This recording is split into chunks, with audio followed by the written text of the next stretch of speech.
આપણે બધા જાણીએ છીએ કે ગરમી કેટલી પરેશાન કરે છે, પણ શું આપણે ક્યારેય વિચાર્યું છે કે આ વધતું તાપમાન આપણા સૌથી મહત્વના અંગ એટલે કે આપણા હૃદય પર કેટલી ગંભીર અસર કરી શકે છે?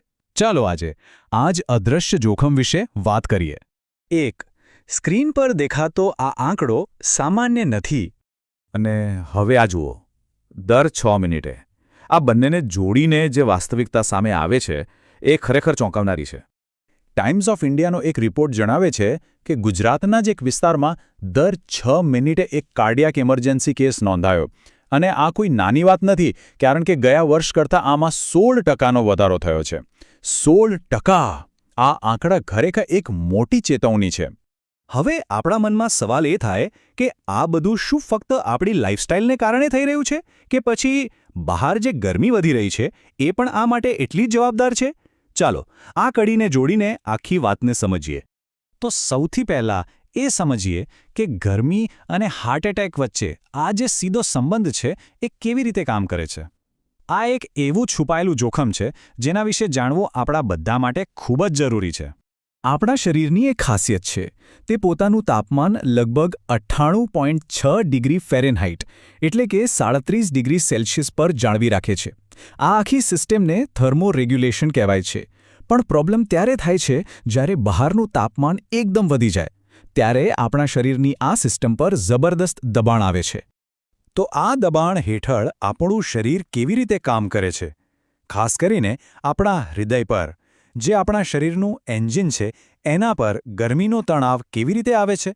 ચાલો એ આખી પ્રક્રિયાને નજીકથી જોઈએ. જુઓ, જ્યારે શરીરને ગરમી લાગે છે ત્યારે તે પોતાને ઠંડુ પાડવાનો પ્રયાસ કરે છે.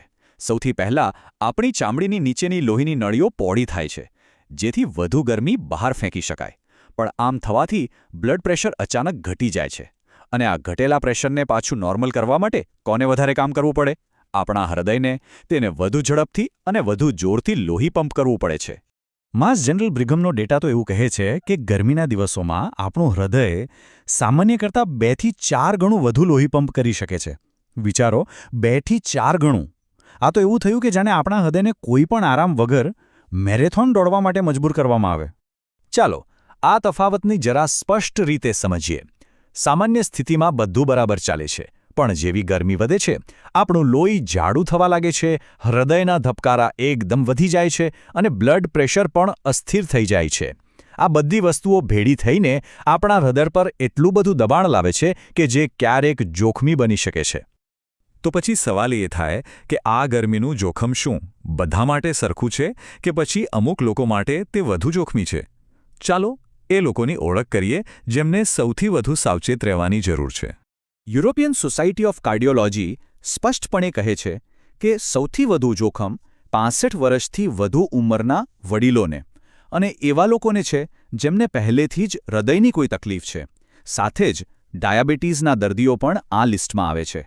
અને એક વાત જે વિચારવા જેવી છે એ છે કે જે લોકો આર્થિક રીતે નબળા છે એમને પણ વધારે જોખમ છે. કેમ? કારણ કે કદાચ એમની પાસે ગરમીથી બચવા માટે એર કન્ડિશનર જેવી સુવિધાઓ ન હોય. અને અહીં એક એવી વાત છે જે કદાચ આપણે વિચારતા પણ નથી, અને એ છે ગરમ રાત. એક અભ્યાસ મુજબ જો રાત્રે તમારા બેડરૂમનું તાપમાન 24 ડિગ્રી સેલ્સિયસથી વધુ રહે તો એ તમારા હૃદયને આરામ જ નથી કરવા દેતું. આખી રાત હૃદયના ધબકારા વધેલા રહી શકે છે. આનો સીધો મતલબ એ છે કે ગરમીથી બચવું માત્ર દિવસ દરમિયાન જ નહીં, રાત્રે પણ એટલું જ, બલકે કદાચ એનાથી પણ વધારે જરૂરી છે. સારું, આપણે જોખમો તો સમજી લીધા, પણ હવે સૌથી અગત્યનો સવાલ, આનાથી બચવા માટે શું કરી શકાય?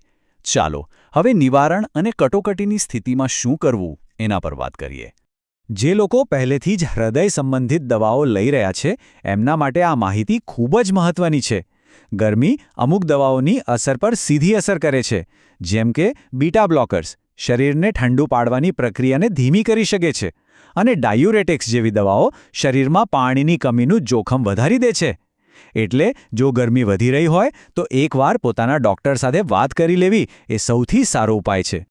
બાકી સામાન્ય રીતે સુરક્ષિત રહેવા માટેના ઉપાયો ખૂબ જ સરળ છે, પણ એટલા જ અસરકારક છે. બસ થોડું ધ્યાન રાખવાની જરૂર છે, જેમ કે સતત પાણી પીતા રહો, દારૂ અને ભારે ભોજનથી દૂર રહો, બને ત્યાં સુધી ઠંડી જગ્યાએ, છાંયડામાં કે એસીમાં રહો, અને ખાસ કરીને બપોરના સમયે જ્યારે ગરમી સૌથી વધુ હોય ત્યારે કોઈ મહેનતવાળું કામ કરવાનું ટાળો. મુખ્ય વાત એ છે કે શરીરને ઠંડુ રાખવું. અને કદાચ ક્યારેક એવી સ્થિતિ આવી જાય કે કોઈને કાર્ડિયાક ઇમરજન્સીનો સામનો કરવો પડે તો શું કરવું? TV9 ગુજરાતીના એક રિપોર્ટ મુજબ પહેલી થોડી મિનિટો સૌથી કિંમતી હોય છે.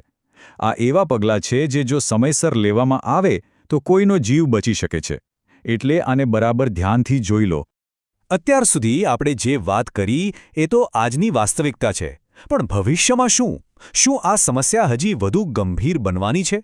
ચાલો હવે આગાહીઓ પર એક નજર નાખીએ અને સમજીએ કે આબોહવા પરિવર્તન આપણા માટે કેવો લાંબા ગાળાનો પડકાર લઈને આવી રહ્યું છે. જર્મનીમાં થયેલો એક અભ્યાસ આપણને ભવિષ્યની એક ઝલક આપે છે અને એ ખરેખર ચિંતાજનક છે.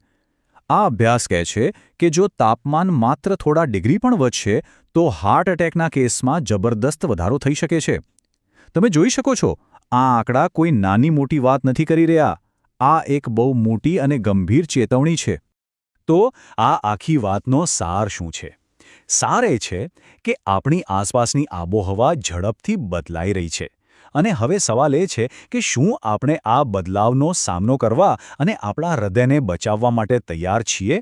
કારણ કે યાદ રાખજો, આ હવે માત્ર પર્યાવરણનો મુદ્દો નથી રહ્યો. આ સીધો આપણા સ્વાસ્થ્યનો, આપણા જીવનનો સવાલ છે અને એની તૈયારી એ તો આપણે આજથી અને અત્યારથી જ શરૂ કરવી પડશે.